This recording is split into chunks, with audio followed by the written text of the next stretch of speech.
কাছে দূরে যে যেখানে আছেন সবাইকে স্বাগত জানাচ্ছি। আমি সুলতানা রহমান।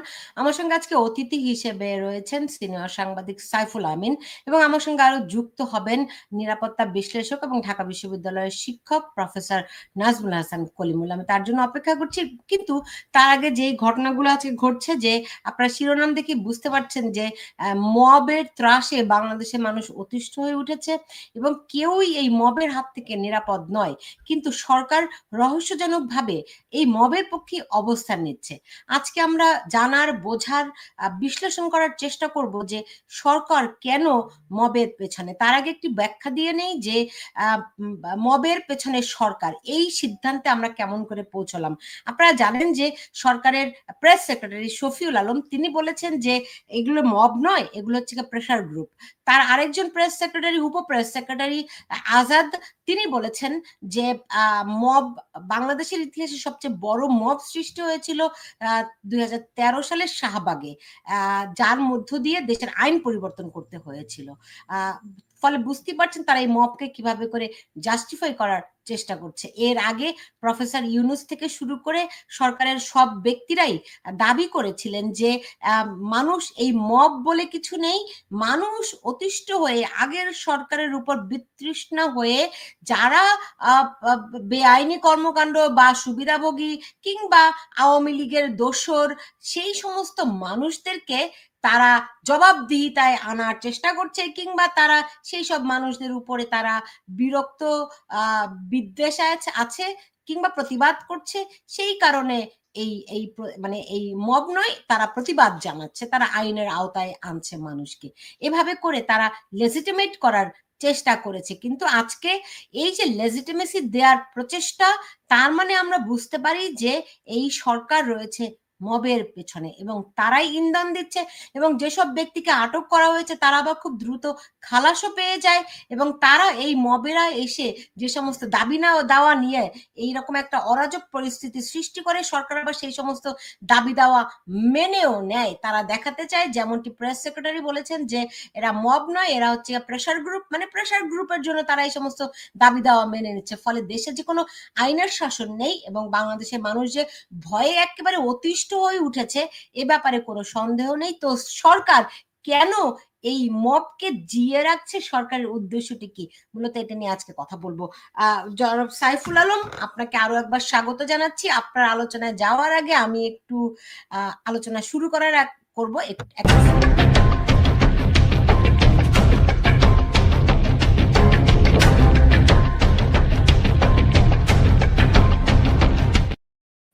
জি, সাইফুল আলম, আমরা বাংলা নিউজ নেটওয়ার্ক থেকে আপনাকে আরো একবার স্বাগত জানাচ্ছি। আমি বলছিলাম যে এই মব সরকার কেন বন্ধ করতে চায় না, কিংবা কেন মবকে তারা উৎসাহ দিচ্ছে। ধন্যবাদ সুলতানা। প্রথমত আপনাকে আবারও এর আগেও কারেকশন করেছিলাম যে আমি সিনিয়র সাংবাদিক না, আমি একজন সাংবাদিক। আমি ঠিক আছে, আচ্ছা, প্লিজ আমার সিনিয়রিটি দিয়ে ইয়ে করেন না, দূরে ঠেলে দিয়েন না। আপনি বয়স কমাতে চাচ্ছেন আর কি, বুঝতে পেরেছি। না ঠিক আছে। ওকে, ঠিক আছে, জি। ওকে, তো আপনি যে জিনিসটা উঠিয়েছেন সেটা হলো, আমি আসলে আহ, আপনার সাথে আলোচনার পর আমি আসলে মানে চেষ্টা করেছি যে বাংলাদেশের এই মবগুলির বিভিন্ন ধরন ধরনগুলো জানার চেষ্টা করেছে। সেই ধরনগুলোর মধ্যে আপনি আহ, প্রথম দিকে আপনি ধরেন সে মব হয়েছিল হইলো আহ, শেখ হাসিনা এবং বঙ্গবন্ধু, মুক্তিযুদ্ধ, প্রথম দিকে মুক্তিযোদ্ধা, এদের এদের উপরে আক্রমণ প্রথম থেকেই একদম আপনি 5ই আগস্টের পরপরই প্রথম, আপনার মনে আছে নিশ্চয়ই, প্রথম মবটা হয়েছিল একদম 1 নম্বর মব ছিল চাঁদপুরে। ওই যে আহ, একজন আমাদের এই যে বঙ্গবন্ধুর চরিত্রে অভিনয় করেছিল, টুঙ্গিপাড়ার মিয়া ভাই চরিত্রে অভিনয় করেছিল। ওই নায়কের নাম আমি exactly তার বাবার নাম মনে আছে সেলিম খান, আর নায়কের নামটা আমি ভুলে গেছি। তাদেরকে পিটিয়ে শুধু হত্যা করা নাই, তাদেরকে লাশগুলো রাস্তায় ফেলে রেখে দিতে। তো ওইটা ছিল ওই মব গুলোর ছিল একটা ক্যারেক্টার যে তারা মুক্তিযুদ্ধ, বঙ্গবন্ধু, আওয়ামী লীগ, হ্যাঁ, শান্ত খান, আমি সরি তার নামটা ভুলে যাওয়ার জন্য প্রথম প্রথম একেবারে এটা জামাত শিবির প্রথম তার উপরে তার বাবা এবং ছেলেকে হত্যা করে 2 দিন তাদের লাশ রাস্তায় ফেলে রাখে, পরে অনেক কষ্টে আত্মীয় স্বজন নিয়ে করে। তো তো সেটা এক ধরনের মব ছিল প্রথম দিকে। আপনি মবের এরপরের যদি কয়েক মাসের পর পর এই সময়টায় দেখবেন আওয়ামী লীগের উপর হামলা হয়েছে, আওয়ামী লীগের নেতাকর্মীদের উপর হামলা হয়েছে, হিন্দুদের উপর হামলা হয়েছে। মানে একটা প্যাটার্ন ছিল। এটা একটা পলিটিক্যাল প্যাটার্ন, শিফটিং, রাজনৈতিক শিফটিং এর একটা পরিচয় বহন করছিল যে বাংলাদেশ তার মুক্তিযুদ্ধের চেতনা থেকে সরে বা বঙ্গবন্ধু এবং তার অনুসারীদের থেকে আদর্শ থেকে সরে অন্য একটা আদর্শের দিকে বাংলাদেশ হাঁটা শুরু করেছে। ওইটা ছিল একটা এক ধরনের মব। সেই মবের পর এরপর আসলো কি? এরপর আসলো হলো ওই সময় কিন্তু আগুন লাগানো হচ্ছিল, বাড়ি ঘরে আগুন লাগছে, হিন্দু নারীদের উপর অত্যাচার করা হচ্ছিল, বিভিন্ন জায়গায় এগুলা হচ্ছিল। প্লাস কিছু লুটপাট হচ্ছিল। লুটপাট, কিছু মানে কি অনেক লুটপাট হয়েছে। দ্বিতীয় দফার এরপর টার্মে যদি আর এরপরে এই মবের ধরন থেকে মবটা চেঞ্জ হয়ে যায় কিসে আপনি দেখেন। এরপরে মবটা চেঞ্জ হয়ে যায় হলো সেই মুক্তিযুদ্ধের পক্ষে সকল, এর আগেও হয়েছে কিন্তু সকল ধরনের যত স্থাপনা আছে সবগুলোর উপরে তারা আক্রমণ চালায়। এবং সে আক্রমণ শেষ মানে শেষ হয়েছে অনেক দীর্ঘ সময় ধরে। সারা বাংলাদেশে এমন কোনো জায়গা নেই যেখানে মুক্তিযুদ্ধের স্থাপনা ধ্বংস নেই। বীর শ্রেষ্ঠদের স্থাপনা ধ্বংস করা হয়েছে, বেগম রোকেয়ার স্থাপনা ধ্বংস করা মানে স্থাপনা মানে কি তার ভাস্কর্য ধ্বংস করা হয়েছে, তার নামে হোস্টেলের নাম চেঞ্জ করার চেষ্টা করা হয়েছে, এরকম বহু মবের মাধ্যমে। সেটা ছিল ওইটাও আরেকটা পলিটিক্যাল ইয়ে। দুইটা রাজনৈতিক মবের চেহারা আমরা দেখছি। এবং এই দুইটা সেকেন্ড ওয়েভ অফ ইয়েটা এসে শেষ হয় কখন আপনি দেখেন, শেষ হয় হলো বঙ্গবন্ধুর বাড়ির উপরে হামলা এবং বুলডোজার দিয়ে বঙ্গবন্ধুর বাড়ি ধ্বংস করে দেয়। এবং সাথে সাথে অন্যান্য জায়গাতে বঙ্গবন্ধু যত যা স্মৃতি ছিল মিনিমাম যেগুলো ছিল সেগুলোকে ধ্বংস করে দেওয়া। এবং বঙ্গবন্ধুর যে ইয়েগুলো মুরাল গুলো ছিল মুরাল গুলি ধ্বংস করে দেয়। এটা হলো সেকেন্ড পর্যায়ে 50-এর। তারপরে আপনি খেয়াল করে দেখেন এরপরে মবের চেহারা কিন্তু পাল্টেছে। মবের চেহারা এসেছে কিসে? মবের চেহারা আসলো প্রথম মব, নতুন মবের উদ্ভাবক হলেন হাসনাত আব্দুল্লাহ। তিনি প্রথম আসনা আওয়ামী লীগকে নিষিদ্ধ করার ইয়েতে মব করলেন, মিটিং ডাক দিলেন, হুঙ্কার দিলেন, এই দিলেন সেই দিলেন। এবং মবের একটা ক্যারেক্টার চেঞ্জের দিকে একটা শিফট করলো। শিফট করে কি করলো যে একটা রাজনৈতিক দল নিষিদ্ধ করার মতো এবং এইভাবে যে আদায় করা যায় সেটার একটা নজির স্থাপন করা হলো। যে একটা দলকে নিষিদ্ধ করে দেওয়া হলো এবং সেই দলের লোকজনের উপরে এখন শুরু হলো কি এই দলের লোকজনের উপরে আক্রমণ করা। মব থার্ড টার্নে আসা এই আওয়ামী লীগের লোকজনদেরকে আপনি দেখেন বিভিন্ন জায়গাতে ধরে বেঁধে মেরে, বিভিন্ন জায়গায় গাছের সাথে মেরে, বিভিন্ন আওয়ামী লীগের সমর্থক বলে যায় তাদেরকে পুরাটা অ্যাটাক। আগে ছিল মুক্তিযুদ্ধ এবং এরপরে সরাসরি আসলে হলো আওয়ামী লীগের উপরে থার্ড ওয়েভে। থার্ড ওয়েভের পরে যখন আওয়ামী লীগ নিষিদ্ধ হয়ে গেল তখন আর এদের হাতে আর কোনো আর এরপর উদ্দেশ্য কি, এই উদ্দেশ্যবিহীন হয়ে গেল। এই উদ্দেশ্যবিহীন হয়ে এরা কি করলো, গ্রামে গঞ্জে বিভিন্ন জায়গায় এই বাড়িতে ওই বাড়িতে সেই বাড়িতে এগুলো। এবং সরকার থার্ড ওয়েভটা থেকে যখন দেখলো যে তারা একটা জিনিস অ্যাচিভ করেছে, সো তারা এটাকে জিয়ে রাখার চেষ্টা করলো। জিয়ে রাখা কেমনে চেষ্টা করলো, যেখানে মব হচ্ছে সেখানে রিলাক্টেন্টলি বিহেভ করছে। আইন শৃঙ্খলা বাহিনী যেখানে সেনাবাহিনী চিৎকার করে বলেছে, না সেনাপ্রধান বলতে হচ্ছে মবের বিরুদ্ধে উনি ব্যবস্থা কিন্তু নিতে পারছিলেন না। ম্যাজিস্ট্রেসি পাওয়ার সম্পূর্ণ সেনাবাহিনী কোনো ব্যবস্থা নিচ্ছিল না। কারণটা কি? কারণটা তখন পরিষ্কার যে সরকার এখানে কোথাও না কোথাও লাগাম টেনে ধরে রাখছে। সরকার এই অস্থিরতারা সর্বত্র ছড়াইতে চাচ্ছিল, যে সর্বত্র এটা ছড়িয়ে যাক, এটা শুধুমাত্র এখন যমুনার সামনে না থাকে, এখন চারিদিকে ছড়িয়ে যাক এবং পুরো আওয়ামী লীগকে সর্বত্র থেকে সব জায়গা থেকে আওয়ামী লীগকে মানে পালানোর ব্যবস্থা করা। এই অবস্থা এইটা যখন তারা সম্পূর্ণ করতে পারলো এরপরে সুযোগ সন্ধানীরা এসে হাজির হলো। সুযোগ সন্ধানীরা কিসের জন্য হাজির হলো? এই সরকারের ছত্রছায়া যে সংগঠনগুলি আছে, এনসিপি, বৈষম্য বিরোধী ছাত্র আন্দোলন, তারপর আরো বৈষম্য বিরোধী আরো বেশ কয়েকটা জায়গা আছে, এরা বিভিন্ন জায়গায় চাঁদাবাজি শুরু করে দিল। কিন্তু প্রচার করলো কি? আওয়ামী লীগের দোষর ধরার জন্য। সরকারের লাভটা কি? আওয়ামী লীগ শব্দটা আসছে, সরকার ছাড় দিচ্ছে, আওয়ামী লীগের বিরুদ্ধে হচ্ছে, তো কি আসে যায় হচ্ছে। কিন্তু সুযোগ সন্ধানীরা কিন্তু এখন বিস্তার লাভ করেছে। সো মব, সরকার এটাকে আমি প্রথম থেকে সরকার এটার পক্ষেই কাজ করেছে যাতে মবটা বিস্তার করে, কিন্তু এখন সরকারের নিয়ন্ত্রণের বাইরে চলে গেছে। তারপরেও এখনো যে তারা মব থেকে সরে আসছে এমন না, তবে কিছু লক্ষণ আছে যে আইন শৃঙ্খলা রক্ষাকারী বাহিনী এখন আর এটা তাদের ধৈর্যের সীমা পার হয়ে গেছে। যখন ধৈর্যের সীমা পার হয়ে গেছে তখন তারা দুই এক জায়গায় অ্যাকশন দুই এক জায়গায়, সেটাও একেবারে টোকেন অ্যাকশনস এগুলা দেখা যাচ্ছে। কিন্তু এটা এখন ক্যারেক্টার হয়েছে কি চাঁদাবাজি। কিন্তু সরকারের তো ওই জিনিসটা জিয়ে রাখা দরকার। চাঁদাবাজি হোক আর যাই হোক, অ্যান্টি আওয়ামী লীগ ইয়ে অ্যান্টি মুক্তিযুদ্ধ ন্যারেটিভ, এটা যত প্রচার করা যায়, আর ওই চাঁদাবাজরা কিন্তু ওই যে সরকারের দেয়া ন্যারেটিভটা ব্যবহার করে রাখে, যার কারণে সরকার এটা নিয়ন্ত্রণ করতে পারে না। তো সরকার তার শ্রেষ্ঠ মব এখন, আর এটা ফ্র্যাঙ্কেস্টাইনের রূপ নিয়েছে, এটা আর তার নিয়ন্ত্রণের ভিতরেও নাই, আবার ভেতর থেকে যে ইন্টেনশন আছে যে এটা নিয়ন্ত্রণ করতে চায় সেটা নাই। হয়তো বিভিন্ন জায়গায় বিচ্ছিন্ন ভাবে আইন শৃঙ্খলা রক্ষাকারী বাহিনী অথবা সেনাবাহিনী সামান্য চেষ্টা করে, কিন্তু দুই এক জায়গায় সেনাবাহিনী যখন চেষ্টা করেছে সব হয়েছে, কিন্তু কিন্তু আবার সেখানে কিন্তু লাগাম ধরা হয়েছে।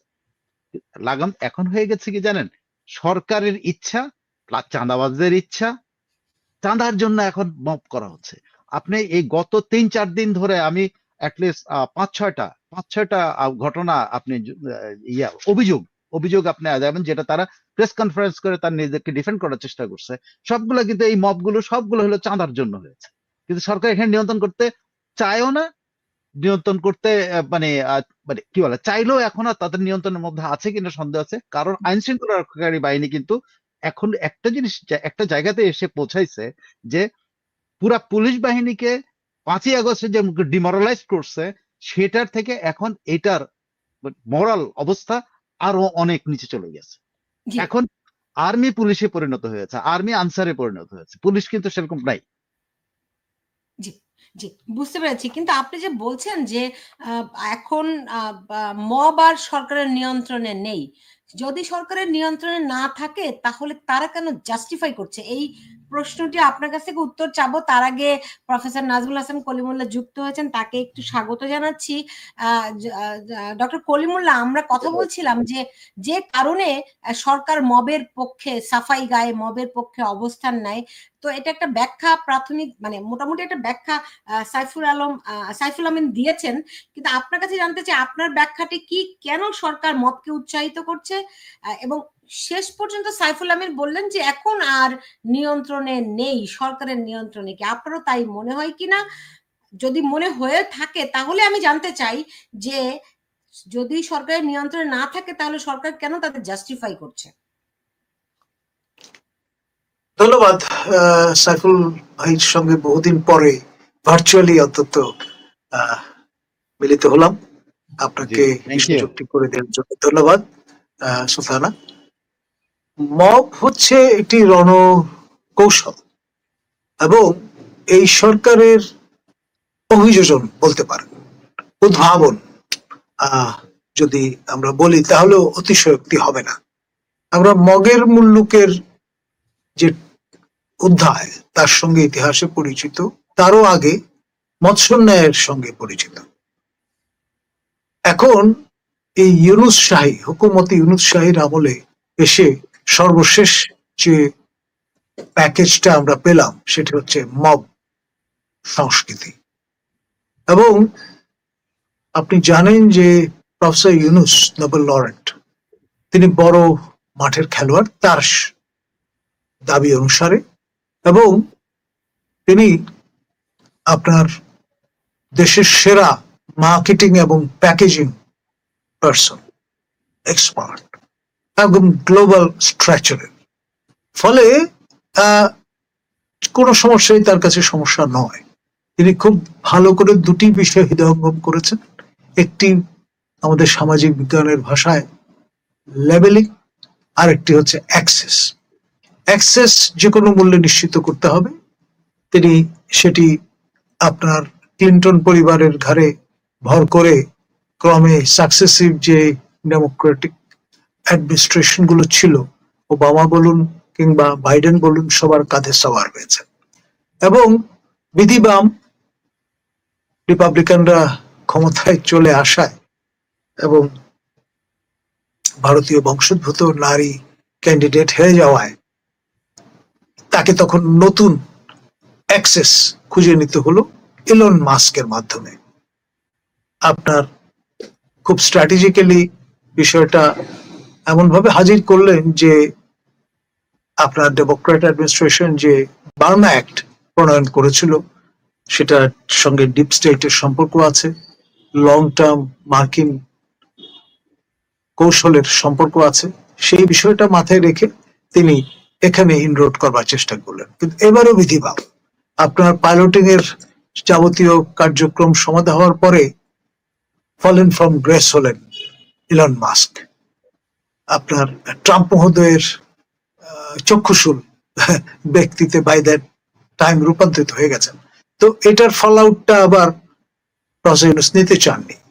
তো ফলে তিনি ভর করেছেন আমাদের মাননীয় নিরাপত্তা উপদেষ্টা কানেকটিকাট নিবাসী খলিল মহোদয়ের।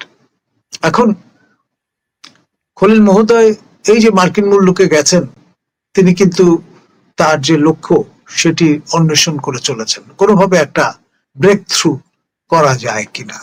আপনি খেয়াল করেন যে এর মধ্যে মার্কিন নবনিযুক্ত সেক্রেটারি অফ স্টেট তিনি 15 মিনিটের একটা সংলাপে মিলিত হয়েছিলেন আমাদের মাননীয় প্রধান উপদেষ্টার সঙ্গে। এটা নিয়ে নানান জল্পনা কল্পনা আছে, যেহেতু তাদের দুজনের মধ্যে আলাপ হয়েছে।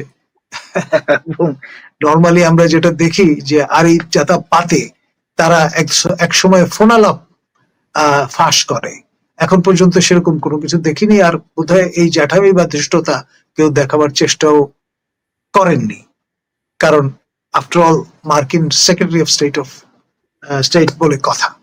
তো যাই হোক, এখানে আজ হোক কাল হোক বিষয়টি একটা সময় পরিষ্কার হবে। এখন এখানে যে অবস্থাটা বিরাজ করছে সেটি হচ্ছে প্রথম এবং শেষ কৌশলী হচ্ছে মব। মব আপনি স্যাটাসাইড করেন, এই ফাসাদ কিন্তু হুড়মুড় করে ভেঙে পড়বে। আর মব এমন একটা জিনিস, এটা লেবুর মতো কষ্টলাতে কষ্টলাতে একটা সময় তেতো হয়ে গেলে তখন কিন্তু মানুষ এটাকে আর ভয় পাবে না। এখন মাঝামাঝি একটা অবস্থায় আমরা আছি। আর কিছুদিন পরে এই ঔষধ কাজ করবে না। যেমন যেটি বলা হচ্ছে যে প্রফেসর ইউনূসের ইউরিন ইনফেকশন হয়েছে, অ্যান্টিবায়োটিক কাজ করছে না, এরকম একটি অবস্থায় পৌঁছে যেতে পারে। জি, আমি আমি যদি একটু শুরুর দিকে আসি, যে একদম প্রথমে যখন 5ই আগস্টের পরে মানে সরকার পতনের পরে আমরা দেখলাম যে বাংলাদেশের মানুষ রাত জেগে পাহারা দিত, খুব ডাকাতির উপদ্রব বেড়ে গিয়েছিল। তখন বলা হলো এই যে ডাকাত বেশে ফিরে এসেছে আওয়ামী লীগ ছাত্রলীগ, রাইট? এরপরে আমরা দেখলাম যে বিভিন্ন জায়গায় এই মেয়েদের নাজেহাল করা বেড়ে গেছে, বলল এই আওয়ামী লীগ এগুলো করছে। দেখলাম আনসাররা বিক্ষোভ করছে, বললো আনসার লীগ হয়ে ফিরে এসে, মানে দেশে যত কিছুই ঘটে না কেন সবকিছুই আওয়ামী লীগ করছে, আওয়ামী লীগ ফিরে এসেছে।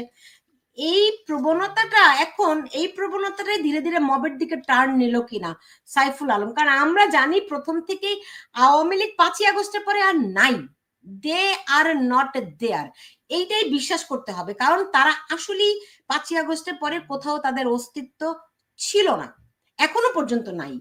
সুতরাং এই গল্পগুলো কারা ফেদেছিল এবং সেই প্রবণতাগুলোই মবে রূপান্তরিত হয়েছে কিনা, সাইফুল আলম আমিন। আমি একটু অন্যভাবে দেখি, এটা হলো মবের রূপান্তর। আসলে তো আপনি যদি ওই সময় আওয়ামী লীগের নাম ব্যবহার করে, এটা তো একটা স্কেপগোটিং, ঠিক আছে? এখন যা কিছু হবে, আওয়ামী লীগ তো দোষী এখানে। সবাই তো এখন ধরুন 5ই আগস্টের পরে তো আপনি বেশিরভাগ মানুষ, অ্যাটলিস্ট ঢাকা সিটি বেজ মানুষ, লাখ লাখ মানুষ রাস্তা নেমেছে, যারা তারা তো নিজেদেরকে ডিফেন্ড করা, তাদের জাস্টিফাই করার জন্য যে আমরা এক মাঠে ছিলাম এই জন্য আওয়ামী লীগকে হটাইছে। সো যা কিছু করছে আওয়ামী লীগ হচ্ছে, ওরা নিজেদেরকে জাস্টিফাই করার জন্য এই জিনিসগুলো মার্কেটে ইয়ে করছে। যে কে বিরোধিতা করবে ওই সময়? এই লাখ লাখ মানুষ রাস্তায়, 10 লাখ 20 লাখ মানুষ রাস্তা নেমেছে, এরপরেও যদি আওয়ামী লীগ থাকে, তাহলে এখন যা কিছু হয় দোষ দেওয়ার জন্য, এটা স্কেপগোটিং ওদের। এটা আওয়ামী লীগের জন্য বরং বেটার হয়েছে যে আওয়ামী লীগের নামটা ওরাই জারি রেখেছে। তো আমার মনে হয় এটা আওয়ামী লীগের কোনো লস হয় নাই, আওয়ামী লীগের লাভই হয়েছে। কিন্তু হয়তো আওয়ামী লীগ এগুলো কিছুই করে নাই, কিন্তু আওয়ামী লীগ কৃতিত্ব নিতে পারবে টুডে অর টুমরো যে আমরা প্রথম দিন থেকেই কিন্তু প্রোটেস্ট করছি, প্রথম দিন থেকেই মাঠে ছিলাম, প্রথম দিন থেকেই আমরা কিন্তু এই সরকারকে চ্যালেঞ্জ করে আসতেছে। সরকার সেগুলো রেকর্ড রাখছে নিজেদের মুখ দিয়ে। তো এটাকে আমি একেবারে ওইভাবে দেখি, মানে একটা হালকা ভাবে দেখি। কিন্তু আমি যেটা আপনার আপনার একটা কথা বলি, আপনি মাঝখানে একটা কলিমুল্লাহ ভাইয়ের একটা জিনিসের প্রতি আমি দৃষ্টি আকর্ষণ করছি। আপনি নিশ্চয়ই সাউথ এশিয়া এক্সপার্ট মাইকেল কুগেলম্যানের মন্তব্য পড়েছেন নিশ্চয়ই। এক্স্যাক্টলি। হ্যাঁ, মাইকেল কুগেনম্যান কিন্তু ইয়ের উনি বলেন নাই যে আসলে এক্স্যাক্টলি কি কথা হচ্ছে, কিন্তু উনি পরিষ্কার বলেছেন, যেটা প্রেস রিলিজের মধ্যে আছে কিন্তু স্টেট ডিপার্টমেন্ট, যে তারা ইন্দো প্যাসিফিক এরিয়া নিয়ে কথা হচ্ছে। সো এখানে আর যাই কি আলোচনা হয়েছে বাংলাদেশ নিয়ে, এটা না। বাংলাদেশ এখন আর আগে শেখ হাসিনার ওই নীতিটা যেটা আমেরিকা পছন্দ করতো না, সেটা হলো কারোর সাথে নাই তারা, আবার কারো বিরুদ্ধেও নাই। আহ, কারো বিরুদ্ধেও নাই, আবার সবার সাথে বন্ধুত্ব। যে শেখ হাসিনা একটা কি টার্ম ব্যবহার করে, ফ্রেজ ব্যবহার করে, সবার সঙ্গে বন্ধুত্ব, কারোর সাথে শত্রুতা না, এরকম। ওই জায়গা থেকে বাংলাদেশকে সরানো, সেটা কিন্তু গুগলম্যান স্ট্রেট বলছে যে ইন্দো প্যাসিফিক শব্দটা যখন আপনি প্রেস রিলিজের মধ্যে আপনি দেখেন, আর কোনো কিছু নাই কিন্তু ওদের না, ওদের সাইফুল ওই আমিন ভাই, ডিপার্টমেন্ট সকলের সঙ্গে সেখানে। বন্ধুত্ব, সকলের সঙ্গে বন্ধুত্ব, কারোর সঙ্গে শত্রুতা নয়, এটা তো শেখ হাসিনার আমলের নয়। এটি বাংলাদেশ সৃষ্টির সঙ্গে প্রথম থেকে বাংলাদেশের পররাষ্ট্রনীতি, এটা যে সবার সঙ্গে আমাদের না বন্ধুত্ব, কারোর না সঙ্গে না, বৈরিতা নয়। এক্স্যাক্টলি এক্স্যাক্টলি এটা লিখিত বলতে পারেন, কিন্তু এটা বাংলাদেশ তখন একটা বঙ্গবন্ধু শেখ অ্যালাইনমেন্টে ছিল। মুজিবুর রহমানের সময়ে গৃহীত cornerstone of our foreign policy exactly. এবং দ্যাটস তার অল, ধারাবাহিকতা। আপনি ওটা লিখিত, বাট বাংলাদেশ অলওয়েজ একটা দিকে অ্যালাইন ছিল। বাংলাদেশ বঙ্গবন্ধুর আমল থেকে একটা দিকে অ্যালাইন ছিল, কোনটা? রাশিয়া অ্যান্ড ইন্ডিয়া অ্যাক্সিস, এইটার দিকে বাংলাদেশ অলওয়েজ অ্যালাইন ছিল। এটা যা বলেন, এটা হয়তো বঙ্গবন্ধুর একটা নন অ্যালাইন মুভমেন্টে বঙ্গবন্ধুর অন্তর্ভুক্তি, জোসেফ ব্রোজ টিটোর সাথে বঙ্গবন্ধুর খাতির, বঙ্গবন্ধু এই যে নন অ্যালাইন মুভমেন্টের অংশীদার ছিলেন, এটা ওনার ইয়ে ছিল। কিন্তু বাংলাদেশে ওই নন অ্যালাইন মুভমেন্টটা কিন্তু অলওয়েজ একটা অ্যালাইনমেন্টের মধ্যেই ছিল। নন অ্যালাইন মুভমেন্ট যে যাই বলেন না কেন, ওর একটা অ্যালাইনমেন্টের মধ্যেই ছিল। তো সেই অ্যালাইনমেন্ট থেকে শেখ হাসিনা কিন্তু স্পেসিফিক এই কাজটা করেছেন। বঙ্গবন্ধুর সময় তো বঙ্গবন্ধুর সাথে চীনের ওই সম্পর্ক ছিল না। সো আপনি নন অ্যালাইন বললেও নন অ্যালাইন ছিলেন না উনি। উনি চীনা, আমেরিকা এই অ্যাক্সিসের সাথে উনি ছিলেন না। কিন্তু শেখ হাসিনা এসে ওই ধারাটা ভেঙেছেন বিভিন্ন পরবর্তীতে।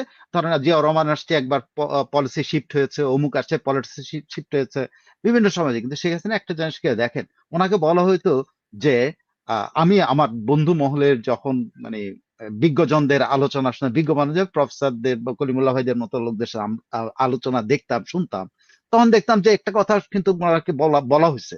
আমি আমেরিকাতে, আপনি ইউনাইটেড স্টেটস একটা পার্টিতে, আমার মনে আছে যে স্টেটস এর ওই পার্টটাতে, ফ্লোরিডাতে, তো সেখানে এরকম সমস্ত কি বিদ্বান প্রফেসর, ইঞ্জিনিয়ার ও ডাক্তার, এদের মধ্যে আলোচনার মধ্যে আমাকে একদম স্পষ্টভাবে ওইখানে আমি ওরা একমত হইতে দেখেছি, সেটা হলো শেখ হাসিনা অনেক নৌকায় পা দিয়েছেন, এটার থেকে উনি রেহাই পাবেন না।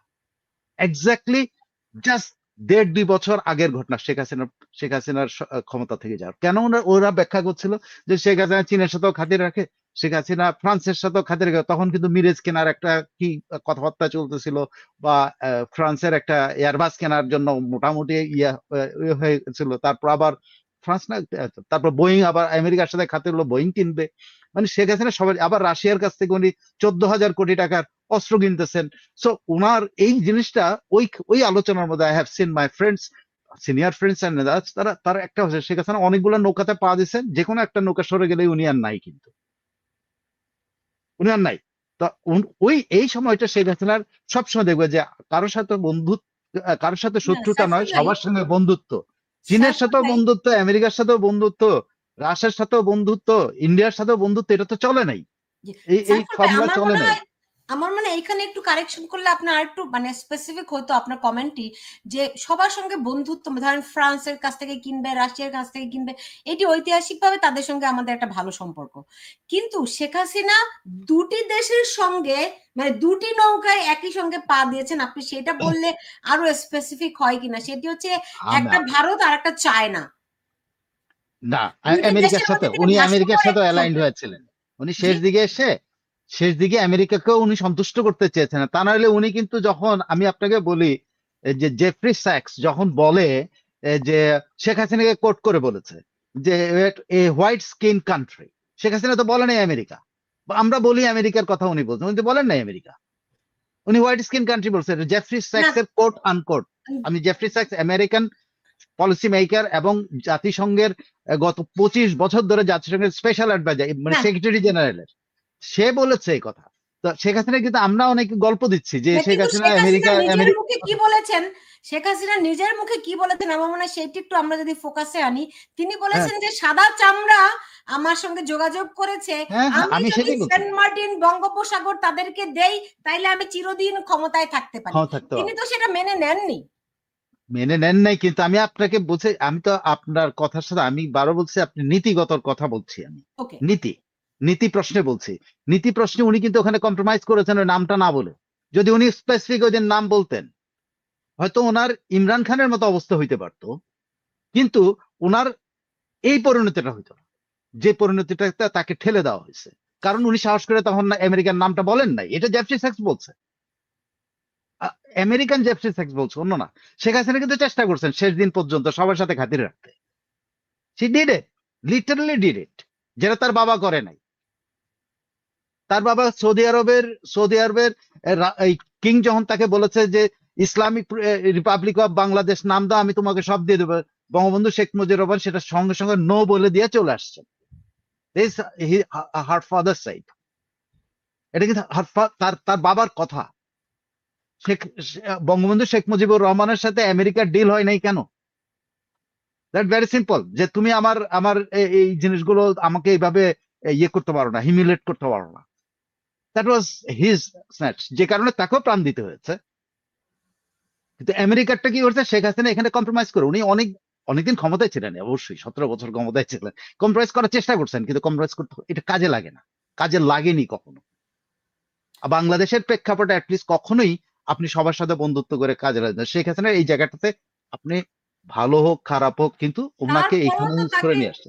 কিন্তু তারপরেও তো আমরা তাকে যদি মূল অভিযোগ মাথায় নিতে হয়েছে যে হয়েছে সে আওয়ামী হয়েছে তো ইন্ডিয়ার ভারতের দালাল। সেটা তো আবার এখন অন্য আলোচনা, ভারতের দালাল। শুনেন, আমি একটা, এটাও ওই সুলতানা, আমি কিন্তু বাংলাদেশের আমার আমার কিন্তু কোনো ইয়ে নাই যে শেখ হাসিনাকে ছোট করা বা কাউকে ইয়ে করা। বাংলাদেশের পার্সপেক্টিভটা ডিফারেন্ট রে ভাই। এদেশের মানুষগুলি, আপনি আপনি খালি জাস্ট বাংলাদেশে ইস্ট পাকিস্তান কি কেন প্রথম ঢাকায় কেন প্রথম পাকিস্তানের পতাকা উঠলো, জাস্ট থিঙ্ক, আমাদের মেন্টাল প্রবলেম এটা। পাকিস্তানের কোথাও কিন্তু আগে পাকিস্তানের পতাকা উড়ে নাই ভাই। এটা ইয়াতে মিড নাইট ফ্রিডমের মধ্যে স্পষ্ট লেখা আছে, ঢাকায় প্রথম পাকিস্তানের পতাকা উড়েছে, not in Lahore, not in Karachi.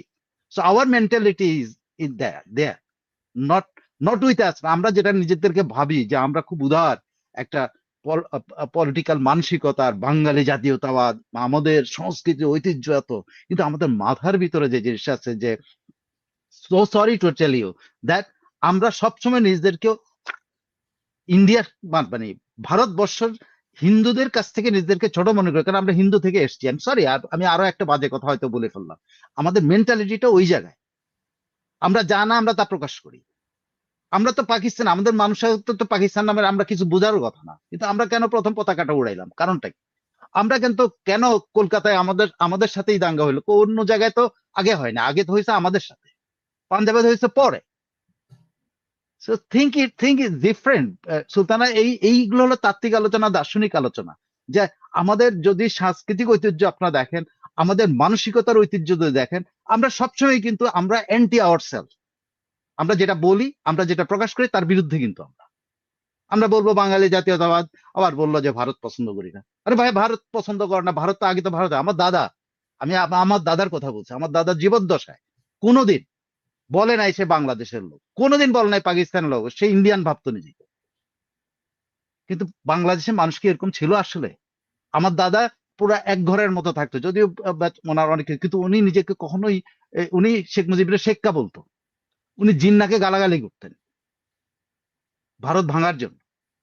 কিন্তু তাহলে আসলে কি সংখ্যাগরিষ্ঠ বাঙালি কি তাই ছিল না? সংখ্যাগরিষ্ঠ বাঙালি কিন্তু ওখান থেকে বেরিয়ে আসতে চাইছে, তারা যে কোনো আইডেন্টিটি তখন নিতে পারতো, এটা পাকিস্তান হোক আর অন্য কোনো আইডেন্টি হোক, যেটা পেত। আর আমাদের ভেতরে যেহেতু আমরা নিম্ন প্রজাতির হিন্দু ছিলাম, তো আমাদের সবসময় হীনমন্যতা ছিল। আমরা যেহেতু শাসিত ছিলাম হিন্দু জমিদার দ্বারা, আমাদের মানসিকতা সবসময় নিম্ন ছিল। কিন্তু খেয়াল আমরা করে তো দেখেন এই হিন্দু বঙ্গে থেকে মুসলমান। এই বঙ্গে মুসলমান মুসলমান ইয়ে ছাড়া নওয়াব ফয়জুন্নেসা ছাড়া আর কে আছিল নাম করা জমিদারদের মধ্যে একটা?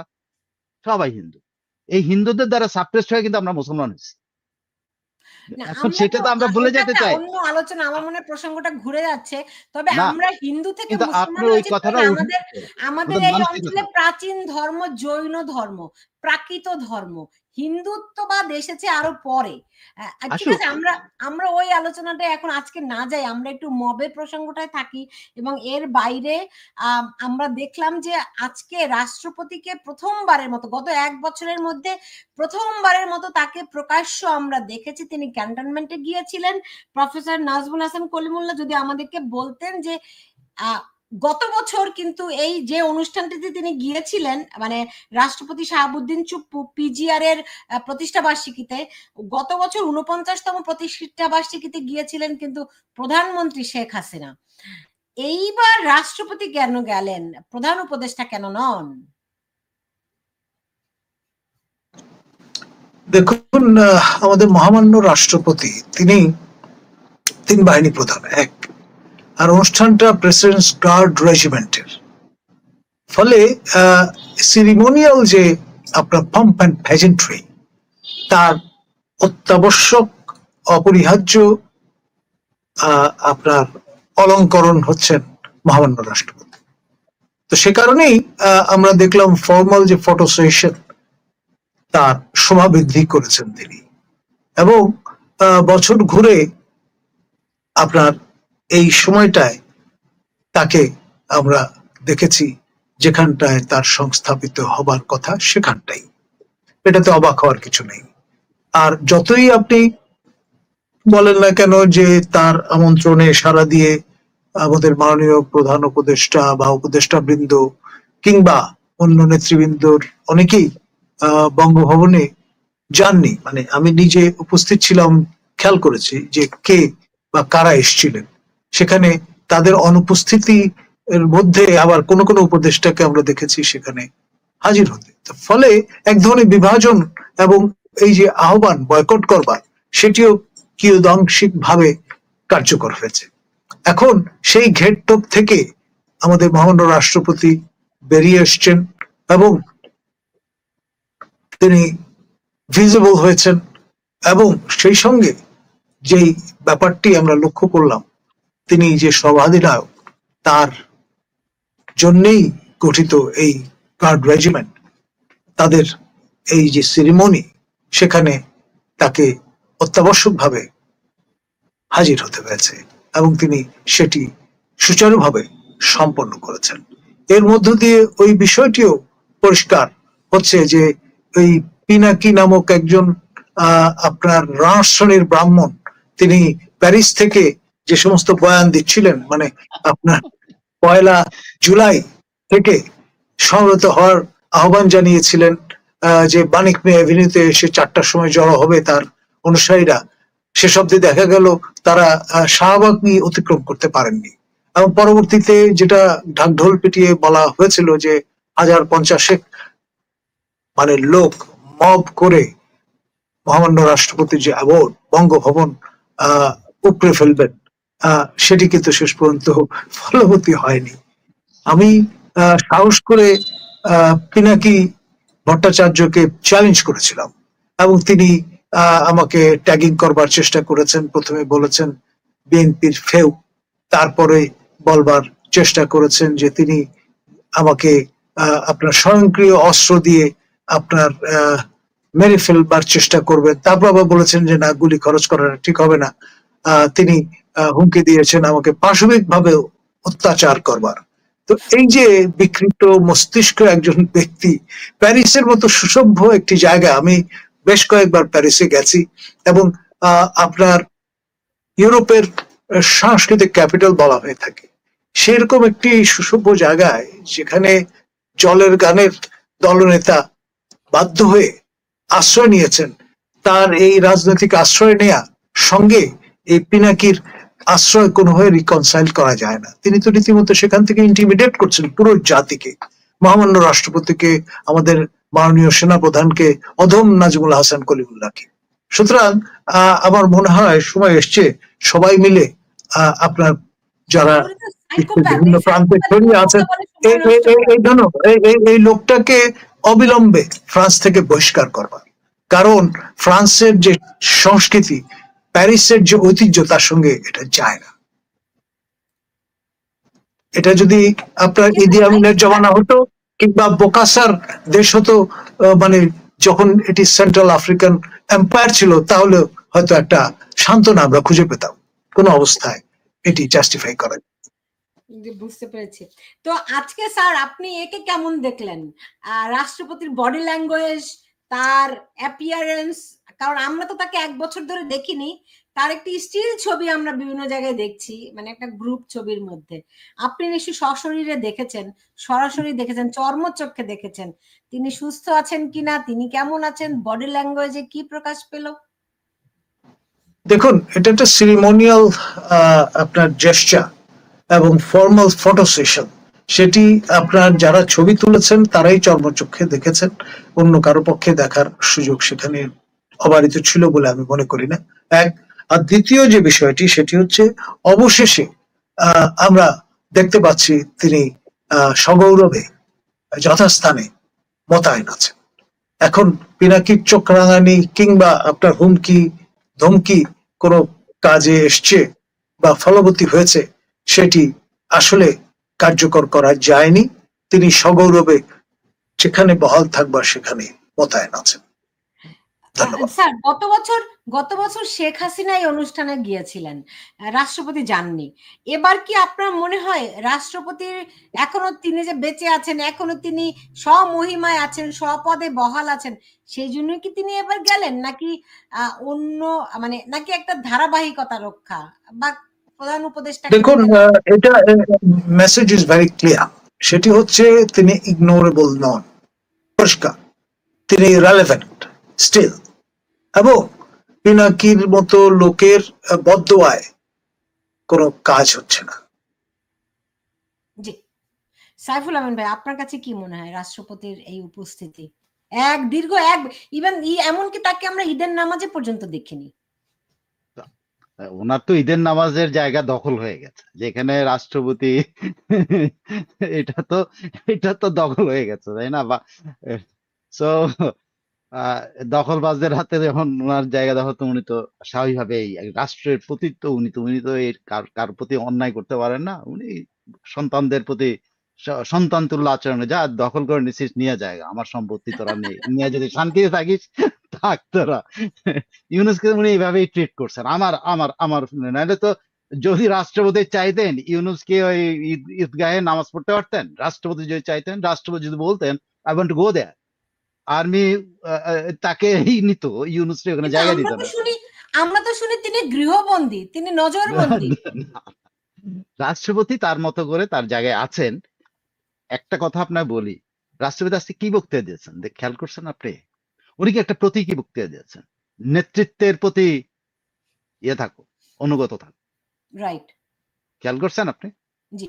এই মানে এটা একটা প্রতীকী কথা হবে। আপনার কাছে হয়তো মনে হইতে পারে এটা তো আর্মির এখানে কই না, আর্মির এখানে তো এরকম বক্তৃতা দেওয়ার কথা, দেশপ্রেমিক হওয়ার জন্য বলা হয়।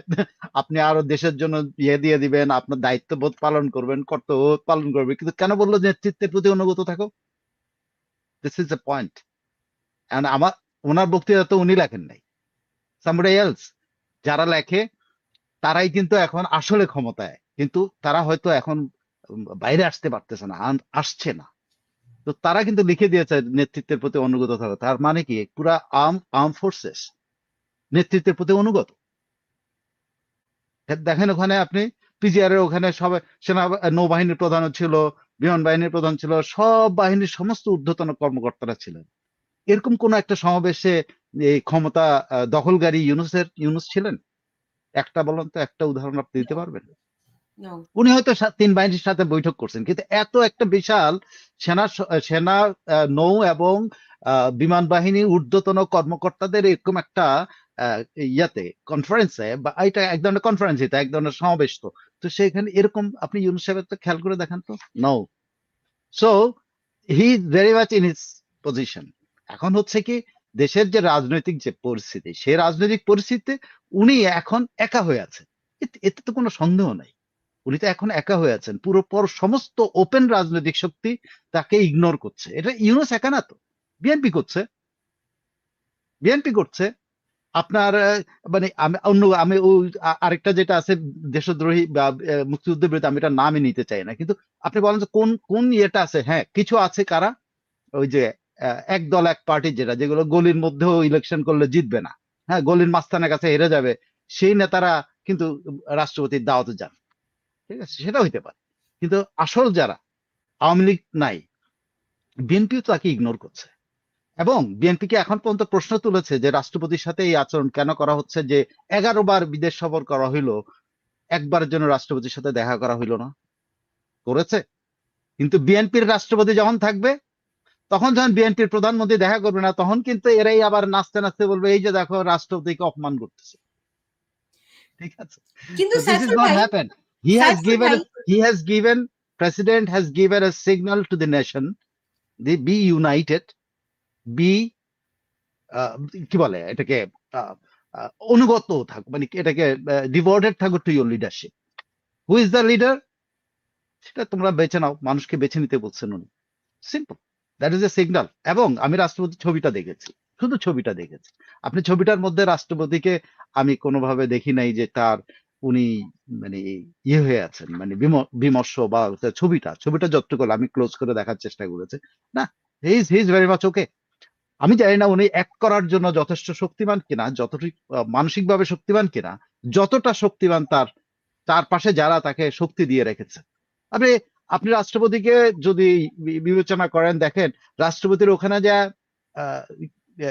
ওয়াকারুজ্জামানকে সিগন্যাল দেয়নি নামাজ পড়িয়ে, উনি তো ইউনূস সাহেবের সাথে নামাজ পড়তে যান নাই, উনি রাষ্ট্রপতির সাথে গেছেন। আরো একটা জিনিস দেখেন, ঈদের সময় ইউনূস সাহেবের বাসায় উনি সস্ত্রীক দেখা করতে গেছেন। সেটা কি? ইউনূস সাহেব একা বসা, আর তার সস্ত্রীক তারা দুজন বসা, এই তো ছবি। আর রাষ্ট্রপতির ওখানে সব কলিমুল্লাহ ভাইদের মতো সকল বাংলাদেশে যারা এখন এখন ওপেন বুদ্ধিজীবী আছেন আর কি, যারা পলাতক বুদ্ধিজীবী তাদের কথা আমি বলছি না, ওপেন বুদ্ধিজীবী যারা আছে তারা তো গেছে ওখানে। উনি কিন্তু সবার সাথে আছে। তো ইউ মাস্ট গেট এ, যা রাষ্ট্রপতিকে বললেই আপনি বঙ্গবন্ধুর ভবন ভেঙে ফেলেছেন, সেটা হলো এক ধরনের সেনাবাহিনীর চৌকিদারি দায়িত্বের কারণে।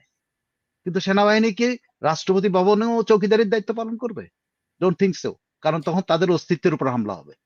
সাইফুল ভাই, যদি তাই হয়ে থাকে তাহলে এই বঙ্গভবন থেকেই তো বঙ্গবন্ধুর ছবি নামিয়েছিল মাহফুজ আলম নিজে, 1 নাম্বার। 2 নাম্বার, আপনি অভিযোগ করেছেন যে বিএনপি রাষ্ট্রপতিকে ইগনোর করছে। বিএনপি না করার কারণেই তো রাষ্ট্রপতি এখনো বহাল আছেন। এক্স্যাক্টলি, আপনি এটা যদি বলেন যে বিএনপি না করার কারণে আছে, এটা কি কথার কথা না? কেউ কি ইনিশিয়েটিভ নিতে পারছে এই পর্যন্ত? বলতে পারবেন কোন শক্তি ইনিশিয়েটিভ নিতে পেরেছিল রাষ্ট্রপতিকে ইয়ে করার জন্য? মুখে বলেছে, বিএনপি সেটা না করে। মব গিয়ে বঙ্গভবনে হাজির হয়েছিল। তখন আর্মির সাথে যুদ্ধ হতো রে ভাই। তখন কয়টা লোক ছিল? একটা মেয়ের নেতৃত্বে 50-60 জন ছিল। এখন যদি কোন রকম এরকম চেষ্টা কেউ করতো, এটা আর্মির সাথে ওখানে রক্তক্ষয় হতো। তো এইটা দেখে নেয় বিএনপি মুখ বাদ কি বাদ, রাষ্ট্রপতিকে অপসারণ, কে রাষ্ট্রপতিকে অপসারণ চেয়েছে একবার বলুক, যে কেউ ওপেনলি বলছে রাষ্ট্রপতিকে অপসারণ চায়, মানে সরকারি লেভেলে যারা পারে। ওই কোথাকার হাসনাত আব্দুল্লাহ, কোথাকার অমুক তমুক রাষ্ট্রপতি নিয়ে কথা বলছে। আর সরকারের মধ্যে কে বলছে? একজন বলেন, ওয়ান, নো ওয়ান। কারণ কি? রাষ্ট্রপতি হলো তাদের foundation. This government's foundation is, মানে এখন পর্যন্ত রাষ্ট্রপতি কথা বলে না বলেই কিন্তু তারা এখন পর্যন্ত টিকে আছে। রাষ্ট্রপতি যদি এখন বলে দেয় যে আমাদের যে রেফারেন্সের কারণে তুমি ক্ষমতা আসছো, এই রেফারেন্সের কোনো অস্তিত্ব নাই, এটা যে বলে দেয়, সে বলে দিল। রাষ্ট্রপতি নিজে তো বলেন নাই যে শেখ হাসিনা রিজাইন করেন না, এটা আমাদের মতিউর রহমান চৌধুরীর সাথে ওনার ব্যক্তিগত খাতিরের কারণে উনি বের করে নিয়ে আসছে। রাষ্ট্রপতিকে বলছে? বলে নাই। সো রাষ্ট্রপতি স্টিল এদের ফাউন্ডেশন, কিন্তু এরা কখনো রাষ্ট্রপতিকে সরাতে এখন চাইবে না, কারণ এরা বিপ্লবের যে সনদ, যেটাকে বলে বিপ্লবী ডিক্লারেশন, যেটাকে বলে রেভলিউশনারি ডিক্লারেশন, যেটা বলে সেকেন্ড রিপাবলিক ডিক্লারেশন, এগুলো তারা মুখে মুখে বলছে। তারা এটা সম্পর্কে বাস্তবে কোনো জ্ঞান ছিল না, যে কারণে তারা এই কথাগুলো বলার জন্য 2-3 মাস সময় নিছে। নাহলে তো যে কোনো বিপ্লব যদি হইতো, এটা যে গণঅভ্যুত্থান হইতো, এটা তো পরের দিনই ওনারা, যেটা ফরহাদ মজেদ সাহেব বলেন, খুব যৌক্তিক ভাবে বলেন যে এই বেটারা কেন ওখানে শপথ নিচ্ছে, এরা কেন শহীদ মিনারে যায় শপথ নিল না। ও কিন্তু বলে যে তোমরা শালা ওখানে ফেল করছো, দে ফেইল। আর রাষ্ট্রপতি তাদের এই যে গোপন যে আতাতটা, যে মানে গোপন যে অবস্থানটা, যে এখন যদি বলে দেয় যে তো আমার কাছে তো আমি তো কোনো রেফারেন্স পাঠাইনি, এটা তো ল মিনিস্ট্রি পাঠিয়েছে, আমার মাধ্যমে তো যায়নি, আমার কাছে ল মিনিস্ট্রি এনে দিছে, আমি এটা বলছি। রাষ্ট্রপতি বলা আমরা বলছে যে আমি কি বলছি যে শেখ হাসিনার রেজলিউশনটা আমার কাছে আছে, আমি শুনেছি, তাই না? এখন রাষ্ট্রপতি তাদের ফাউন্ডেশন রে ভাই, নাহলে তো কালকে আজকে রাষ্ট্রপতি নিয়ে কোনো টাচ করবে, আমি কনস্টিটিউশন, আপনার সময় নেই, কিন্তু আমি কনস্টিটিউশনাল প্রভিশন দিয়ে বলবো এই রাষ্ট্রপতিকে টাচ করার ক্ষমতা এখনকার গভর্নমেন্টের নাই, বিকজ দেয়ার ফাউন্ডেশন লেইজ দেয়ার। এই বুঝতে বঙ্গভবন তাদের তাদের অস্তিত্ব, তো আর এই মাহফুজ বঙ্গভবনে আলম তারা টাচ করবে না। আর মাহফুজ আলম মাহফুজ, মাহফুজ আলম যে বঙ্গবন্ধুর ছবি বঙ্গভবন থেকে নামিয়ে ফেললো। শুনেন এই কতগুলি পাগল, পাগলে কিনা বলে ছাগলে কিনা কয়, ও তখন মনে করছে একটা পাগলামি করলাম, পাগলামি, তখন অমন সময় ছিল না যে ওই পাগলটারে মানে কিছু করার না, এখন করুক, এখন বঙ্গভবনে ঢুকতে পারি কিনা সেটা দেখেন। তখন তো তাদের অবারিত জায়গা ছিল, যে বঙ্গবন্ধু যখন ইচ্ছা যখন যাচ্ছে ওখানে বসতেছে, ওখানে খাচ্ছে, ওখানে যাচ্ছে, ডাইনিং টেবিলে অর্ডার দিচ্ছে, কুকদেরকে অর্ডার করে ওখানে খাওয়া দাওয়া করতেছে, সবকিছু তারা করছে। তখন একটা ছবি নামায়া ছবি তুলছে, আবার নিশ্চয়ই ওরা যখন বেরিয়ে গেছে তখন ওই ছবি ওখানে ঠিকই আছে। তো এগুলো হলো মানে বলে না যে আপনি বাচ্চারা অনেক কিছু উল্টাপাল্টা করে ফেলে না, তখন আপনার কিছু করার থাকে। এইসব পাগল ছাগল কি করছে না করছে, এটা পাগলামি করছে, তো পাগলামি হয়তো তাকে তখন কিছু বলে নাই, কারণ এই পাগলদেরকে তখন টাচ করলে তো আবার চারিদিকে গেঞ্জাম লাগতে পারতো, জি এই জন্য কিছু বলে নাই। বাট এখন জি কি পারবে? এখন এখন এখন ওই যে উনি এই কলিমুল্লাহ ভাই বললেন যে পিনাকি, তাহলে এই পাগল যে ছাগলরা, তাহলে এই পাগল ছাগল আপনি যাদেরকে বলছেন তারা হচ্ছে কি ডক্টর ইউনূসের নিয়োগকর্তা? Right, right. নাহলে পাগল, পাগল ছাগল না হলে এরা বলে আমরা সেকেন্ড রিপাবলিক করবো, এরা বলে আমরা আমাদের দ্বিতীয় স্বাধীনতা হয়েছে, এরা বলে আমাদের এটা দ্বিতীয় বিপ্লব হয়েছে, তো তাদের ঘোষণা করে, তাদের কর্মসূচি কোথায়? Till date they don't have any till date. মানে এবং তাহলে তারা এখন জুলাই সনদ, তারা ফরহাদ তো মজাররা কিন্তু ঠিকই বলে যে শহীদ মিনারে না নিয়ে তোমরা যে তোমাদেরকে খুন করছো, উনি তো বলে তোমরা তো তোমাদের খুন করছো, তোমাদের বিপ্লব খুন হয়ে গেছে, বিপ্লব তো ইয়াতে হয়ে গেছে, তোমরা যেটাকে বিপ্লব বলো। না, তারা যে জুলাই সনদ করতে চাচ্ছে, তাহলে জুলাই সনদের কি হবে? জুলাই সনদ করে কি লাভ হবে রে ভাই? 3 জোটের তো রূপরেখা ছিল, এরকম লেখেন না, সাইন করেন না, সব পার্লামেন্টে পাস করাইতে হবে না? আনটিল আনলেস দিস কনস্টিটিউশন থাকে, এক্সিস্টেন্সে থাকে, আপনার তো যাই কিছু করেন না আপনি এরা যত ইমিউনিটি দিক, অর্ধাদেশ দিক, যাই দিক, যদি যদি সংসদে পাশ না হয়, এই ইউনূস সাহেব অবৈধ ক্ষমতা দখল করার জন্য তার হবে, মামলা হবে, সাজা হবে, রাষ্ট্রদ্রোহিতার মামলা হবে। তো this is not so easy যে আপনি সনদের মধ্যে সব লিখে দিলেন সেটা যায় পাশ হয়ে যাবে সব সনদ আকারে, না, প্রতিটা পয়েন্টে পয়েন্টে কিন্তু আলোচনা হবে সংসদে, প্রতিটা পয়েন্টে পয়েন্টে কিন্তু ওখানে অ্যামেন্ডমেন্ট আসবে, তারপরে আপনি পাশ হবে। এখন তারা কি সনদে লিখলো না লিখলো, এই 10 মাস পরে, 11 মাস পরে, এই এই ঐক্যমত্যের কমিশন, বিদেশি ঐক্যমত্য কমিশন, যে ঐক্যমত্য কমিশনের চেয়ারম্যান নিজে, চেয়ারম্যান নিজে কি করছেন উনি নিজেও বুঝতে পারেন। উনি কখনো বলেন পুনর্লিখন, কখনো বলেন সংশোধন, কখন বলেন এই, কখন বলেন সেই, যার নিজের কোনো তাত্ত্বিক অবস্থান আছে কিনা সংবিধানের ব্যাপারে সে জানেই না। সে এখন পর্যন্ত শিওর না যে আপনি এত বড় একটা সনদ যে পাশ করবেন, এই সনদ হুবহু আপনি পার্লামেন্টে পাশ করাবেন, ইজ ইট পসিবল? বাংলাদেশের মতো জায়গাতে আপনাকে 2/3 তাহলে নিতে হবে, আমরা আর সংবিধান 2/3 যখন বিএনপি নিবে, বিএনপি যখন 2/3 নিবে, সে ধর 2/3 নিল, বিএনপি যখন 2/3 নেবে, বিএনপি পাশ করবে এটা পুরা, যেটাতে এগ্রি করবে ওটা থেকে সরে যাবে বিএনপি। বিএনপি সরে নেই এর আগে, সরেছে তো। তাহলে কি তাকে আপনি বলবেন যে পিএইচডি ডিগ্রিধারী পাগল? এটা পাগল, এগুলো হলো কি বলে এটাকে, পিএইচডি ডিগ্রিধারী সাংস্কৃতিক নাশকতাকারী, এটা বলতে হবে। বুঝতে পেরেছি, কিন্তু উনি তো বলছেন আমরা আমরা সংবিধান ভঙ্গ করেই এসেছি। হ্যাঁ, জানে, এই জন্যই তো তার পাগল হয়ে গেছে যে তারা পালানোর আগে যদি আসলে মোটামুটি তারা যেটা চাচ্ছে শুনেন সেটা হলো কি জানেন, একটা হয় না যান বাঁচানোর জন্য, মানে তারা চাচ্ছে একটা ফেস সেভিং, যে আমেরিকার কাছে কি জবাব দেবো, যে অ্যাসাইনমেন্ট দিয়ে পাঠাইলো আমরা কিছু করতে পারলাম কিনা। তাদের তো আসল কাজগুলি করতে পারছে না, এগুলো তো নাম খসছে লোক দেখানোর জন্য, এই সংবিধানটুকু এগুলো সব লোক দেখানোর, কারণ এগুলো তারা একটা চার্টার তৈরি করবে, এই চার্টার পাস হইতে হবে তার ভাই, সে যত স্বপ্ন দেখুক না কেন। জি, বুঝতে পারছি।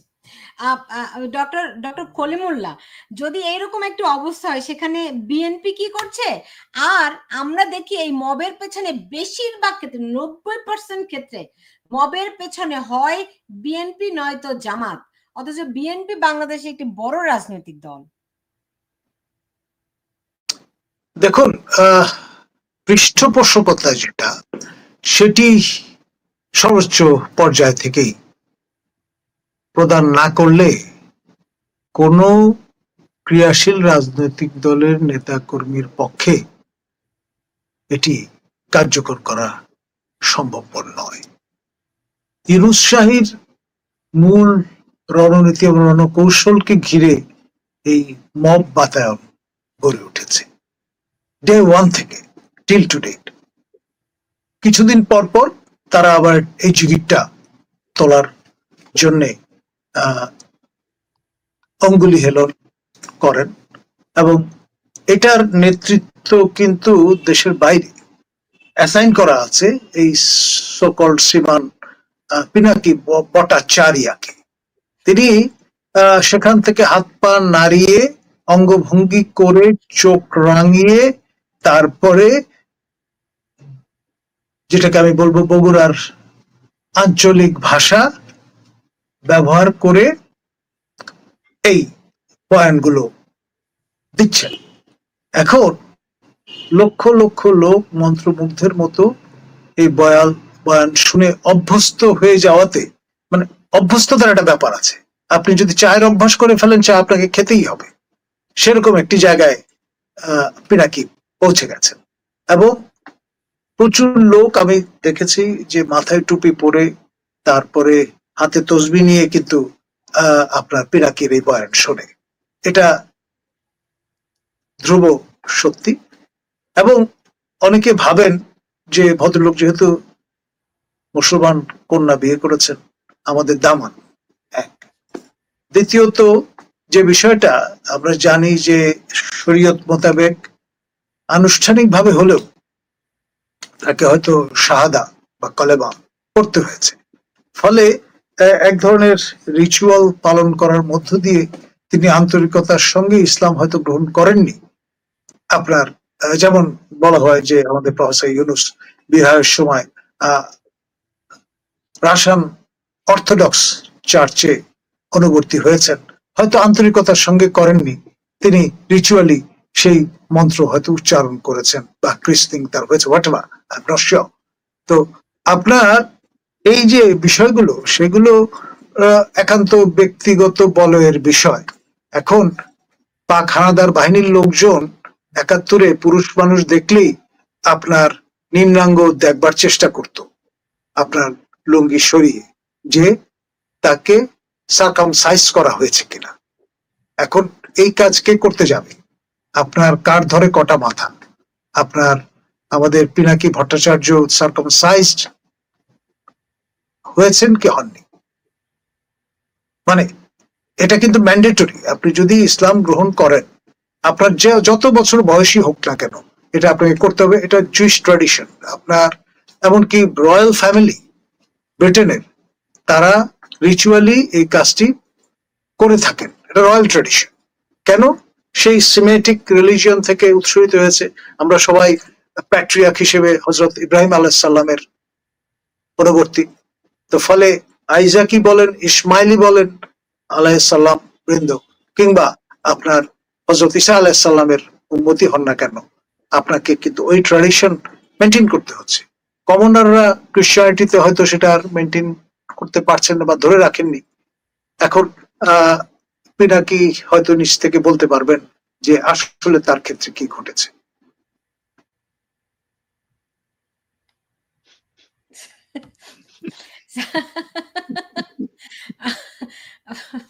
যাই হোক, আমি শেষ করব এটা এখন। কি বলবো, ফ্রান্স সরকারের উপর আপনি দায়িত্ব দিয়ে দিয়েন, তাকে একটা অ্যাপ্লিকেশন দেন ফ্রান্স গভর্নমেন্টের কাছে। হ্যাঁ, আচ্ছা, সাইফুল আমিন ভাই, আমাকে যদি একটু বলতেন যে বিএনপি যে 90 মানে বেশিরভাগ ক্ষেত্রে আমরা দেখেছি মবের পেছনে রয়েছে বিএনপি, তারপরেই রয়েছে জামাত। তো আমি সেই আমি আমি আপনাকে প্রথমেই বলছিলাম যে মবের ক্যারেক্টার গুলি কিভাবে চেঞ্জ হয়েছে। এখন জি সুবিধাবাদী অবস্থানে গেছে, এখন কিন্তু পুরোটাই সুবিধাবাদী। এখন বিএনপিও সুবিধা চাঁদা তোলার জন্য এটা ব্যবহার করছে, হুম, বৈষম্য বিরোধী ছাত্র আন্দোলনের লোকেরা চাঁদা তোলার জন্য এটা করছে, জামাতও তাই করছে। আপনি খেয়াল করে দেন, শুধু এই চাঁদাবাজিটা এখন একটা এমন একটা পর্যায়ে নিয়ে গেছে, এখন আর আপনার চাঁদাবাজি এরকম সন্ত্রাসী ফোন করে না কিন্তু। এখন কিন্তু বাংলাদেশের যারা দ্বিতীয় স্বাধীনতার জনক তারা ফোন করতেছে। এখন হলো বাংলাদেশে যারা কয়েক দফা শাসন করেছে বিএনপি, সেই রাজনৈতিক দলের নেতারা ফোন করতেছে। এখন ফোন করতেছে কারা?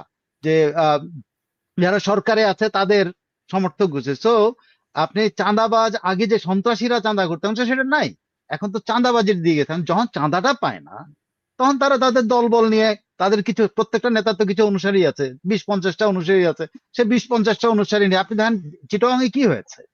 চিটাগাং তো সিম্পল 20-50টা অনুসারী নিয়ে ওখানে গেছে। সব জায়গায় কিন্তু এই ঘটনাটা ঘটতেছে। বিএনপি হচ্ছে কি, বিএনপির ওই যে আহ, নির্বাচনে যাবে এই লোভে, হ্যাঁ, যে নির্বাচনে যাচ্ছে, এখন বিএনপির মধ্যে একটা ইয়ে আসছে যে তারা পুরো জায়গাটা দখল করতে হবে। বিএনপির হলো পলিটিক্যাল মোটিভ হলো পুরো বাংলাদেশ তারা দখল করে, বিগত নির্বাচনে তারা জিততে যায়। কিন্তু বিএনপির লোক ভেতরে তো সব ফেরেস্তা না। সবাই কি ফেরেস্তা? ফেরেস্তা কয়জন? আল্লাহর ফেরেস্তা কয়জন? আমরা সবই তো বান্দা, তাই না? তো ফেরেস্তার সংখ্যা তো বিএনপিতে কম, স্বাভাবিকভাবে 10% বা 5% বাকিরা তো কোনো না কোনো ভাবে আহ, সব দলের মতো কোন না কোনো ভাবে উচ্ছিষ্টভোগী, কোন না কোনো ভাবে চাঁদা তোলে, কোন না কোনো ভাবে ব্যবসা বাগায়, এগুলা করে। এখন ওসব পথ এখন তাদের ক্ষমতার মধ্যে নাই। এখন তারা তাই এই চাঁদাবাজিটা, মবটাকে চাঁদাবাজির জন্য ব্যবহার করছে। যখনই কেউ দিচ্ছে না তার বাসায় যায় এ করতেছে। আপনি ধানমন্ডিতে যেটা করছে সিম্পল, ওই প্রকাশকের কাছে টাকা চাইছে, দেয় নাই। আপনি জি 2 দিন আগে একটা প্রেস কনফারেন্স দেখলাম যে ভাইয়ের শ্বশুর বাড়িতে মব করেছে টাকার জন্য। ভাই, আপন ভাই, ছোট ভাই, বড় ভাই শ্বশুর বাড়িতে তার শাশুড়িদেরকে আটকে আনে টাকার জন্য। তো মব ব্যবহার হচ্ছে কিসে? এখন বুঝতে পারছেন, চেষ্টা হলো রাজনৈতিক ভাবে বিএনপি মাঠে থাকার জন্য, যে বিএনপি সব নেতাকে বলছে সেটার সুযোগ নিচ্ছে বেশিরভাগ নেতা চাঁদাবাজির জন্য। মব তৈরি করে চাঁদা তুলতেছে, আগে টেলিফোন করে, না দিলে মব করে, শেষ। এবং সেটা বৈষম্য বিরোধী ছাত্র আন্দোলন করতেছে, এনসিপি করতেছে, সবাই করতেছে। জি, ডক্টর কলিমুল্লাহ, আপনার কাছে শেষ প্রশ্ন। মানুষ আপনার কাছে দুটি প্রশ্ন জানতে চাচ্ছে, অনেকেই এই কমেন্ট করেছেন। এক নাম্বার, যে আপনি দেখতে পাচ্ছেন স্ক্রিনও দিয়েছি, যে মানে সেনাবাহিনী কেন মবের বিরুদ্ধে কিছু করছে না, এক নাম্বার। আরেকটি প্রশ্ন অনেকেই করছেন যে আওয়ামী লীগ বা শেখ হাসিনা কবে ফিরবেন? ধন্যবাদ। দেখুন, আমাদের মাননীয় সেনা প্রধান বারংবার সর্বশেষ তার যে অ্যাড্রেস, সেখানেও কিন্তু তিনি মবের বিরুদ্ধে জেহাদ ঘোষণা করেছেন। এক, সুতরাং তার যে স্টেটেড যে পজিশন, সেটি অনর, কোন অবস্থায় সেটি তিনি আপনার সেখান থেকে নড়বেন না, কাম হোয়াট মে। এক, দ্বিতীয়ত যে বিষয়টি, সেটি হচ্ছে মনে রাখতে হবে যে আমাদের সশস্ত্র বাহিনী আপনার প্রতিরক্ষা মন্ত্রণালয়ের অধীন। প্রতিরক্ষা মন্ত্রীর দায়িত্বে কারা বা কে আছেন? আমাদের মাননীয় প্রধান উপদেষ্টা এবং তৎকর্তৃক নিয়োজিত মাননীয় নিরাপত্তা উপদেষ্টা খলিল মহোদয়। এক ধরনের দ্বৈত শাসন চলছে এখানে, মানে ওই অর্থে ক্লাইভের আমলে আমরা দেখেছি দ্বৈত শাসন সর্বশেষ, আবার পুনরায় সেই যুগ হয়তো ফিরে এসছে। এখন মাথার উপরে আপনার ফাসাদটা যদি এরকম থাকে, তখন আপনার পরিপূর্ণভাবে তো কার্যকর করা যায় না। যেটি আপনার হতে পারে একটা পর্যায়ে হয়তো দেখা যাবে যে আপনার ডিসেম্বরের পরে, যেহেতু 18 মাসের একটা সীমারেখা বেঁধে দেওয়া হয়েছে, মাননীয় সেনাপ্রধান এএফপির সঙ্গে তার যে ইন্টারভিউ, সেখানে প্রথম দিকে বলে রেখেছেন, এবং সেটি ডিসেম্বরে শেষ হবার কথা, ওই 18 মাস। তো ফলে ব্যাপারটা কি দাঁড়াচ্ছে, এরপরে 1 জানুয়ারি থেকে তারা আপনার বাইরে, ছাউনির বাইরে হয়তো থাকতে চাইবেন না, না চাইলে তখন ব্যাপারটা কি দাঁড়াবে?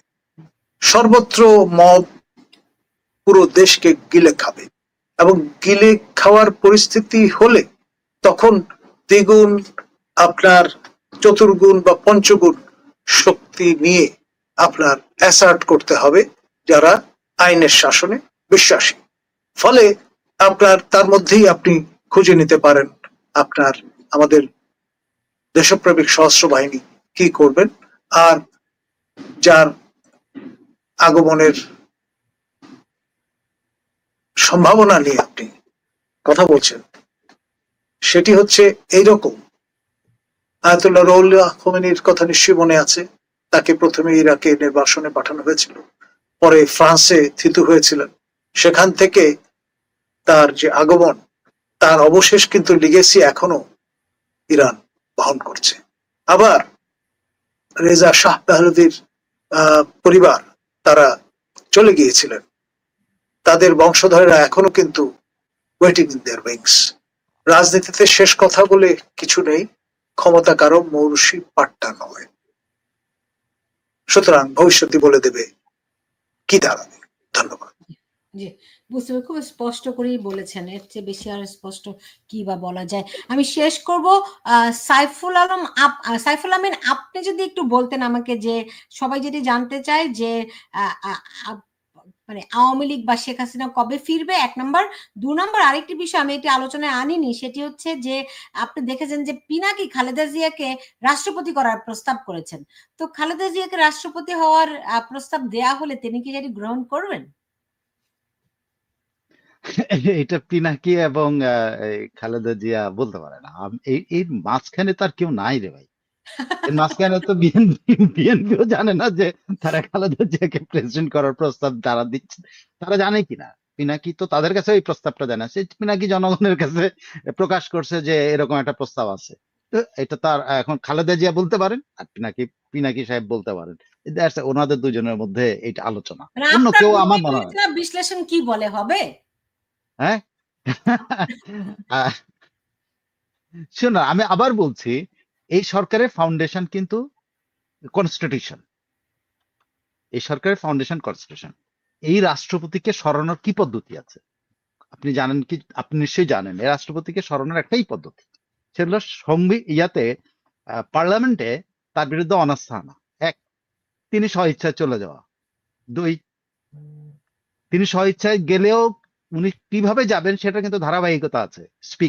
স্পিকার পরে ডেপুটি স্পিকারের পরে আরো পদ্ধতি আছে যে কে, মানে কিউতে কে থাকবেন। তো সেখানে তো খালেদা জিয়া, ওই কিউতে খালেদা জিয়ার নাম নাই রে ভাই। খালেদা জিয়ার কোন পজিশন তো ওই কিউর মধ্যে নাই। তো খালেদা জিয়া কিভাবে প্রেসিডেন্ট হবে যদি কনস্টিটিউশন মানা হয়? এখন যদি আবার বিপ্লব করেন, সেটা তো ভাই খালেদা জিয়া কেন, পিনাকিও তো বাংলাদেশের প্রেসিডেন্ট হতে পারে। আপনি সে নিজেকে ঘোষণা দিলেই পারতো। কারণ খালেদা জিয়া তো আমি কোনো সম্ভাবনা কনস্টিটিউশনের আওতায় দেখতে পাচ্ছি না। যদি যেহেতু কনস্টিটিউশনের আন্ডারে এই সরকার আছে, রাষ্ট্রপতিকে সরানোর কোনো পদ্ধতি নাই। কিন্তু আরেকটা পদ্ধতি আছে, সেটা হলো অভ্যুত্থান করে আবার ওই কনস্টিটিউশনকে বাতিল করে দিতে হয়, বাতিল করে দিয়ে নতুন কাউকে আনতে পারবে। তো কনস্টিটিউশনের আওতায় এই রাষ্ট্রপতিকে সরানোর কোনো পথ নাই, উনি নিজে থেকে না গেলে। আর নিজে থেকে গেলে সেই লাইনে তো খালেদা জিয়ার নাম নাই। সো এই যে একটা ড্রিমই, একটা স্বপ্নের মধ্যে দিয়ে, একটা ঘোরের মধ্যে দিয়ে, কি খাইলে এই ধরনের ড্রিম হয় আমি জানি না, তাই না? আপনি মানে কিছু একটা খেতে হবে তো এই ড্রিমটা দেখার জন্য। আপনি যদি আইনগত পন্থাগুলো দেখেন, এখানে খালেদা জিয়ার, আমি তো কোনোভাবে আমি অনেক চেষ্টা করছি বের করা যে তৃতীয় কোনো ব্যক্তিকে কোনোভাবে অ্যাক্সেসে যে এই ইয়ার রাষ্ট্রপতির পদে অধিষ্ঠিত হওয়ার জন্য যে কনস্টিটিউশনাল যে পজিশন গুলো আছে, সেই পজিশনের কোনোটাতে তো খালেদা জিয়া নাই।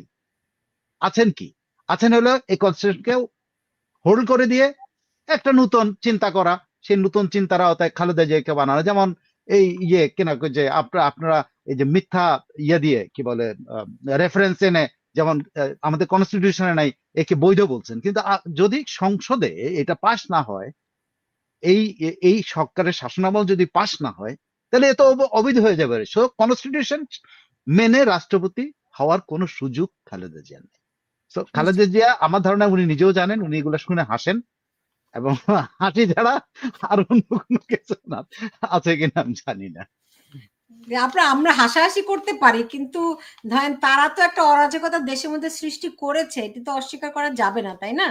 আরো হয়তো কনস্টিটিউশন অরাজকতা। কনস্টিটিউশন কনস্টিটিউশন উইথহেল্ড করা অথবা কনস্টিটিউশন বাতিল করা ছাড়া এটা কোনো পথ নাই। তো সেই ক্ষেত্রে খালেদা জিয়া কেন? আপনি যিনি প্রস্তাব করছেন তিনি প্রেসিডেন্ট হতে পারেন, অসুবিধা নেই। জি, বুঝতে পেরেছি। যাই হোক, আজকে শেষ করছি। সাইফুল আমিন এবং প্রফেসর নাজমুল হাসান কলিমুল্লাহ, আপনাদের দুজনকে অনেক ধন্যবাদ জানাচ্ছি আমার সঙ্গে আজকে যুক্ত হওয়ার জন্য। আপনারা ভালো থাকুন। এবং দর্শক, আপনারা যারা আমাদের সঙ্গে ছিলেন, যে যেখানে আছেন সবাই ভালো থাকুন সেই প্রত্যাশা রেখে বিদায় নিচ্ছি। আবারও দেখা হবে আগামীকাল ঠিক একই সময়, বাংলাদেশ সময় রাত 11টায় এবং নিউ ইয়র্ক সময় দুপুর 1টায়। সবাই ভালো থাকুন।